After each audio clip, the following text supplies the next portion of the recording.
संस्थेचे अध्यक्ष, राष्ट्रीय साखर महासंघाचे अध्यक्ष, माजी सहकार मंत्री, आपल्या सर्वांचे नेते आदरणीय हर्षवर्धनजी पाटीलसाहेब उर्फ भाऊ यांच्या वाढदिवसानिमित्त आज आपल्या संस्थेमध्ये जो कार्यक्रम, विविध कार्यक्रम आयोजित केले, त्यासाठी उपस्थित असलेले आपले ज्येष्ठ नेते, कार्यक्रमाचे अध्यक्ष अशोकभाऊ गोगरे, संस्थेचे उपाध्यक्ष मनोजभाऊ पाटील, डॉक्टर लक्ष्मणराव आजबे, आपल्या गावचे सरपंच हिरवेताई, उपसरपंच श्री शिंदे सर, देराबेमा कारखान्याचे आलेले सर्व संचालक, माजी सरपंच किरण पाटील,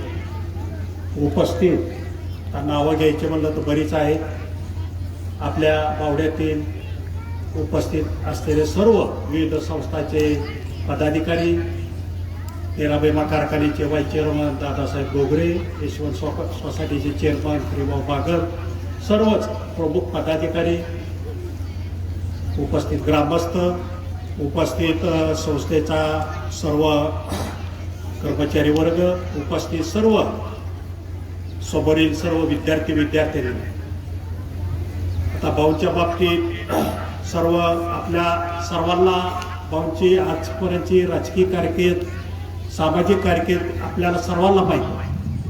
आता मी काय फार वेळ आपला भाषणाचा घेणार नाही, थोडा कार्यक्रमाला उशीर झालेला आहे. परत हा कार्यक्रम झाल्यानंतर आमचे नेराबेमा कारखाना एक कार्यक्रम आहे, तिकडेही सर्व संचालकांना आपल्याला जायचं आहे. नेहमीच मी आपला विविध कार्यक्रमाच्या रूपाने आपल्याशी बोलतो, पण एक लक्षात घेतलं पाहिजे, आज आपल्या बावडे गाव असेल, इंदापूर तालुक्याचं असेल, जे महाराष्ट्रामध्ये राजकीयदृष्ट्या, सामाजिकदृष्ट्या विविध क्षेत्रामध्ये जे पहिलं कैलासवासी भाऊंनी नाव केलं, त्यानंतर 20 वर्षामध्ये साहेब मंत्री होते, त्यावेळेस पूर्ण महाराष्ट्रामध्ये, देशामध्ये आज त्यांनी आपल्या कामाचा लौकिक उभा केला. आणि त्यामध्ये बाहेर आपण कुठे गेलं तर आदराने बावड्या गावचा म्हणलं, इंदापूर तालुक्याचा म्हणलं तर आधी आपल्या साहेबांच्या गावचा का, साहेबांच्या तालुक्याचा का, ही ओळख जी निर्माण केली ते आपले आदरणीय भाऊ. आज आपल्या प्रत्येक आपण वाढदिवस साजरा करतो, प्रत्येकाचा वाढदिवस साजरा करत असताना शेवटी एक वर्ष डॉक्टर आपलं कमी झालेलं असतं, पुढच्या वर्षा आपण काय हे करायचं हे बघितलं जातं. मी थोडक्यात सांगतो, भाऊंचं प्राथमिक शिक्षण, मुलांना तुम्हाला तरी चांगलं शिक्षण आत्ताच्या काळात मिळतं, या बावड्याच्या प्राथमिक शाळेमध्ये शिक्षण झालं. त्यानंतर त्यांचे वडील कैलासवासी बापू असतील, पुण्याला SSPMS एक इंग्लिश मिडियम स्कूल फार मोठी नावाजलेली अजूनही आहे. त्या काळामध्ये मला वाटते मनोज भाऊ तुम्ही भाऊच्या बरोबर होता, आपले अमर पाटील होतो, आम्ही बी 1-2 वर्ष होतो, पण परत रिटर्न बावड्याला आलो.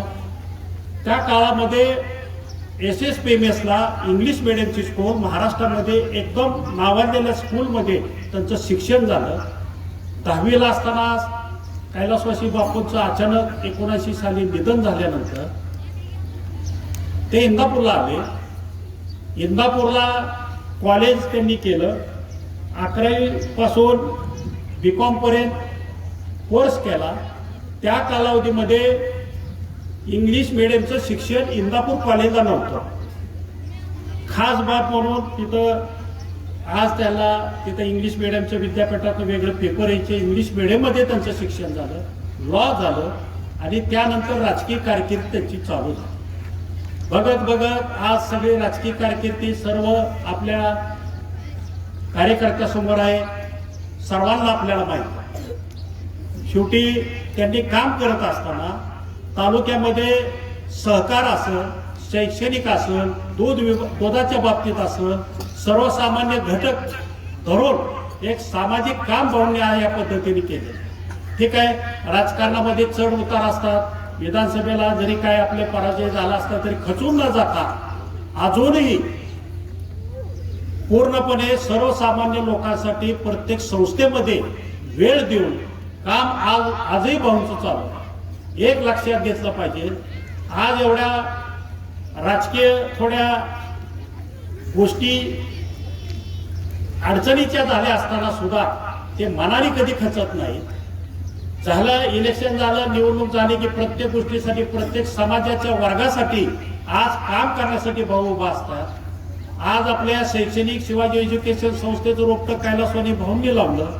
आज त्यांची जी मोठी संकल्पना आहे, मी मध्ये आपल्याला बऱ्याच वेळा विद्यार्थी असतील पण आपल्या गावातले ग्रामस्थ आहेत त्यांनाही माहित आहे, एक चांगली संकल्पना ठेवून आज त्यांचं काम चालू आहे। आणि त्या पद्धतीने माझा बावडे गावातला, आसपासच्या गावातला, ग्रामीण भागातला माझा हा जो विद्यार्थी आहे, विद्यार्थिनी आहे, त्यांना एक चांगलं शिक्षण कमीत कमी पैशात उच्च दर्जाचं शिक्षण आज मिळालं पाहिजे आणि पुढे भविष्यामध्ये ही माझी समोरची पिढी चांगल्या पदावर चांगल्या क्षेत्रामध्ये गेली पाहिजे, हे उद्दिष्ट ठेवून भाऊंनी शैक्षणिक क्षेत्रामध्ये काम केलेलं आहे। त्यामुळे आपल्या ह्या लाडक्या नेत्याला आपल्या सर्वांचं, तुम्ही जरी आज लहान असला तर एक लक्षात घ्या, शेवटी आज आपले सुद्धा मनातलं प्रेम आशीर्वाद सुद्धा आज आपल्या नेत्यासाठी आज महत्वाचे आहेत। राजकारणामध्ये आज आता काही घडतं आणि आपला नेता आज आपल्या पद्धतीने काम करतो।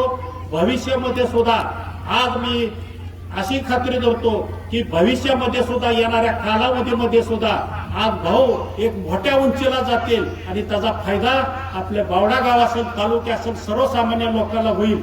ह्याच या वाढदिवसाच्या निमित्ताने भाऊला मी शुभेच्छा देतो आणि थांबतो। धन्यवाद।